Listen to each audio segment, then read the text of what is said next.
4-3 overtime win over Akron, nationally ranked team, the team that ended your season a year ago.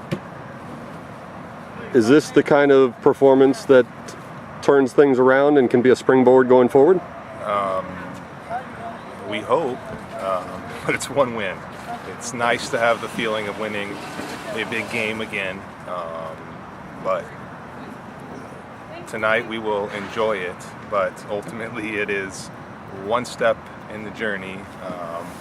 The boys have worked hard, and it's nice to finally see a little bit of the fruits of their labor, but in perspective, it has nothing to do with revenge or getting Akron back for ending our season last year. I didn't even consider anything about that. It was about playing a very good team and finding a way to get a result. Yes, it's one win, but you've had a few games that obviously haven't gone the way you wanted. Absolutely. Does this sort of justify what you and your staff have been teaching, showing your guys that if you stick with it, the results will come? Yeah, I think we believed with the way we played Friday night that we were good enough on Friday night to win the game, and felt we should have won the game Friday. But the guys stuck to it and they fought, and it's nice to finally see we're down 2-0, and for them to fight back, to bring it to 2-2 and then go down 3-2. I mean, it seems that nearly every game we give up a goal in the 65th to 75th minute, but then they found a way to get the third, and then in overtime, you know, it's not a whole lot you can say about that goal. I mean, it's a world-class finish. You're down 2-0. How do you keep your guys' heads up, keep them competing, keep them fighting? Given the way some of the games have gone early this season, how do you keep their heads in it? I think it was important we got that goal quickly. You know, we got the first goal quickly within about, I don't even know, maybe 5 minutes after they scored the second. But we were dangerous enough to create chances. I thought McLaughlin and Morrow were a handful for their center backs, and we knew we could stretch them in behind.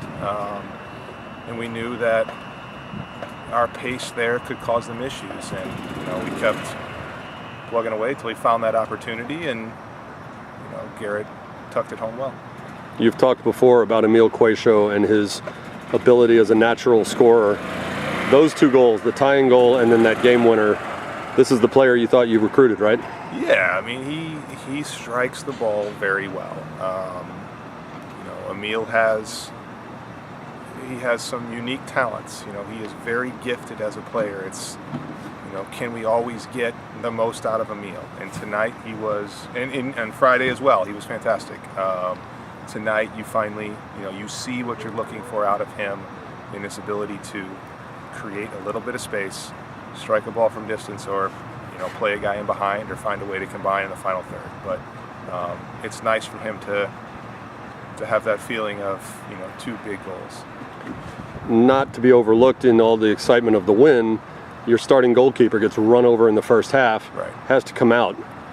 What did you tell Nick Ruiz as he was going on the field, and how can you describe his performance coming in cold like that? No, I mean, you don't really tell him anything. You know, Nick has been a kid who sacrificed everything for this program.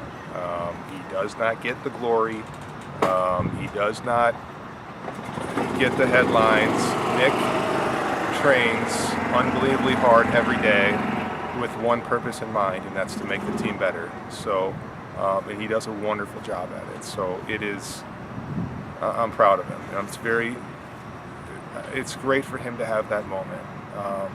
But I can assure you, come Wednesday morning when we train again, he'll be Nick again, and he'll bust his butt, and he will make everybody else better. And, you know, he's best friends with Michael Nelson, and I'm sure his main concern was Michael's health, which looks like he's fine, which is great. But Nick is what we needed. Nick came up big for this team, so I'm very proud of him.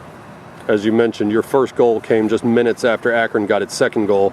You get it from Garrett McLaughlin, one of your freshmen. Right. Eddie Manjoma has 3 assists, another one of your freshmen. Yep. Starting to see your young guys coming of age? Yeah, I mean, we started 3.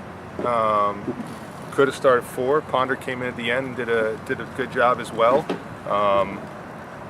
No, I mean, the young guys are talented. It's now they are starting to be comfortable in the system, comfortable at the university, comfortable within the team, and they're starting to emerge and blossom into the players we think they are. The adjustment to the college game is different. It's much, the pace and the physicality and the energy of the game is different from what they're used to. So, but they have transitioned well, and it's a good group. So we're very hopeful for them. As you say, this is only one game, but again, given the opponent, given the situation, the circumstances that resulted in your win, what does this do for your guys going forward? Oh, I think it just serves as more fuel for their fire of trying to become the team they can become. We have dug ourselves a hole.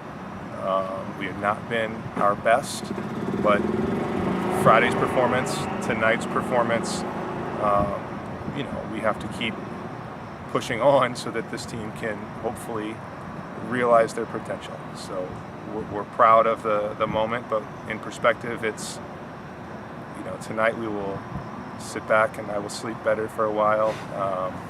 But ultimately, we told them,